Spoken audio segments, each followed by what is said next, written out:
And now we're opening, and we're opening with a bang. And we've been talking about the V. This is better than a V. This is a rocket ship. This is far better than a V. A V is wonderful. A V is this. They were talking about, will it be a V, a U, an L? They had no idea. And I was watching one of the shows, and I have great respect for the people. And they said, will it be 9 million in job losses? Will it be, what will be the number be? Will it be, are they going to report record numbers? Will we break 20%?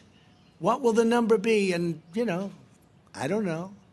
Because we were in, and I don't think we're in that territory anymore, we were in uncharted territory. Nobody's ever had a situation like that.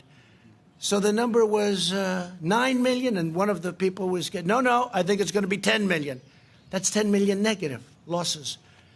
And then somebody else said, no, we think it's going to be 8.7, 9.2. No, everyone was right around that number. This is great geniuses, and they are. I watch them all the time, and oftentimes they're right. Warren Buffett sold airlines a little while ago. He's been right his whole life, but sometimes even somebody like Warren Buffett, I have a lot of respect for him, they make mistakes. They should have kept the airline stocks because the airline stocks went through the roof today, and others did too.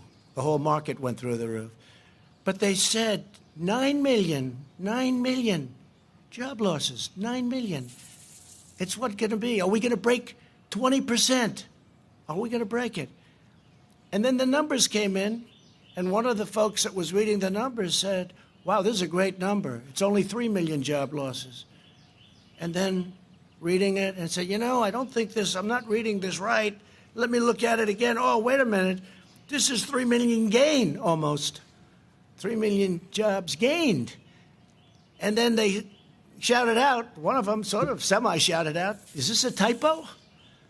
I think it was probably the greatest miscalculation in the history of business shows,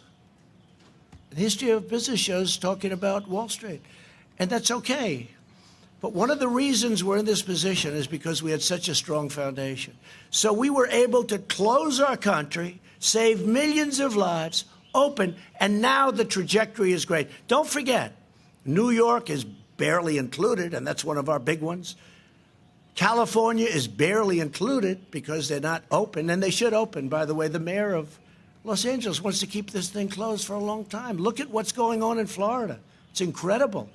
The job the governor of Florida has done, it's incredible. The numbers they're doing. You've got to open it up, and you do social distancing, and you wear masks if you want, and you do things. You can do a lot of things. You're getting closer together. Even you, I notice you're starting to get much closer together. It looks much better, I must say. You're not all the way there yet, but you'll be there soon.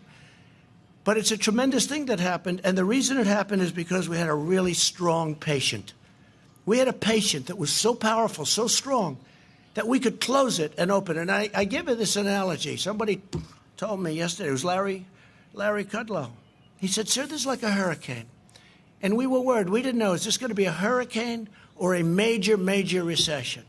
A major recession that's not artificially caused, because this was artificially closed. We just said, boom, closed. And everything just stopped. And also, you know what else stopped? Big numbers on death by doing it. And that's why I had to do it. We've made every decision correctly. But it was like we stopped. So it was an artificial closing. And then what happened, very incredibly, is the numbers go, and Larry was saying that with a hurricane, you have a horrible hurricane in Florida or Texas, and it's devastating. And then the hurricane goes away, and within 2 hours, everyone's rebuilding and fixing and cleaning and cutting their grass. And I've seen it in Texas. I've seen it everywhere. Texas had a massive one. Louisiana, hurricanes. Florida, hurricanes. But what happens is right after the hurricane, boom, and this is what this is. This isn't a terrible recession. I don't even mention the D word. I don't talk about the D word. I don't want to talk about it.